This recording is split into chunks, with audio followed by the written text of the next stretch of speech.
Hello, this is Master Daniel 96, and today I'm going to go over an article from Screen Rant that is titled, What Solo's Big Knights of the Old Republic reference really means, and this is from Screen Rant by Thomas Bacon, and let's begin. Is Solo a Star Wars story setting up the return of the legendary Knights of the Old Republic? The last few years have seen Lucasfilm make a number of references to the KOTOR era, including an Easter egg in The Last Jedi that pointed to Darth Revan. The latest discovery is courtesy of The Art of Solo, a Star Wars story which actually features a reference to the Sith Lord Exar Kun. The book features a page examining items designed to be in Dryden Voss's chamber, but the real highlight is the central desk itself. Set decorator Lee Sandales explained that it's a bespoke piece of furniture representing the administrative seat of Voss's power, the stone base that Dryden has plundered from the Sith temple of Exar Kun, is made from polished obsidian and decorated with carved hieroglyphics represented spells that protected its former home.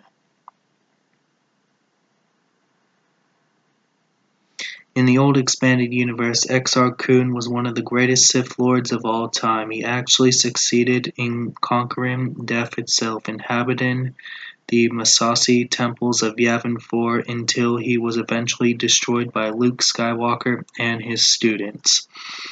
This reference to the ancient Sith Lord understandably has fans of the expanded universe pretty excited, and it's being pointed to as yet more evidence Lucasfilm is building towards a relaunch of the Knights of the Old Republic era. But is this really the case? And then there's a bit that says Exar Kun isn't a Knights of the Old Republic character, which is true because really I would say he's a Tales of the Jedi character more, but his first appearance was in the Jedi Academy trilogy by Kevin J. Anderson. And it's true that Exar Kun is an agent and powerful Sith Lord, but he doesn't actually appear in the Knights of the Old Republic, which, what I just said. Kun was created by novelist Kevin J. Anderson as the villain in his Jedi Academy trilogy, which stated there, which I just told you there. The story saw Luke establish a Jedi praxium in the temples of Yavin 4, but his apprentices unwittingly awoke the ancient Sith spirit of Exar Kun, which is true if you read the Jedi Academy trilogy. The novels revealed that the temples had been constructed by Kun's slaves, and he had used their magics to focus his power and endure beyond death. He was ultimately destroyed by the Jedi apprentices who focused the power of the light side of the Force against him. The story essentially portrayed Exar Kun as the devil against a messianic tale focused around Luke Skywalker and his 12 apprentices. Anderson was unsure whether or not Exar Kun should be a Sith Lord or just a Dark Jedi. It was George Lucas himself who decided the issue, recommending that Kun should be a Sith Lord. Anderson then collaborated with Tom Veitch to reveal Kun's backstory in the Tale of the Jedi comics. Kun and his apprentice Keldroma led the Mandalorians in a war against the Old Republic, which is actually referred a number of times in the Knights of the Old Republic. Although Kun himself is long gone by then. So simply referring Kun isn't the same as referring Knights of the Old Republic, as the story happens long before and is only tangibly related, but it's still an agent in old historical reference from the Old Republic era, which is true. And then they say this doesn't make Kun's story canon, which I feel like if they do the Old Republic in the new canon, I feel like there will be things that are different depicted than it is in the EU with the Old Republic stories we have. So I feel like with the new canon Old Republic era, I feel like there'll be some things that will be different in it compared to what we have in the EU. And let's continue. In any case, this one reference doesn't make Exar Kun's story canon.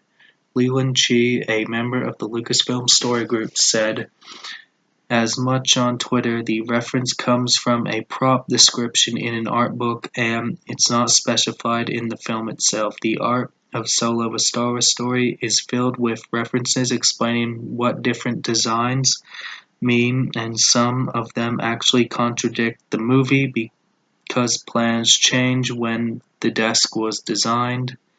Exar Kun was on that particular artist's mind, and it's possible there was originally supposed to be a more explicit mention in the movie itself, but that's not necessarily still the case.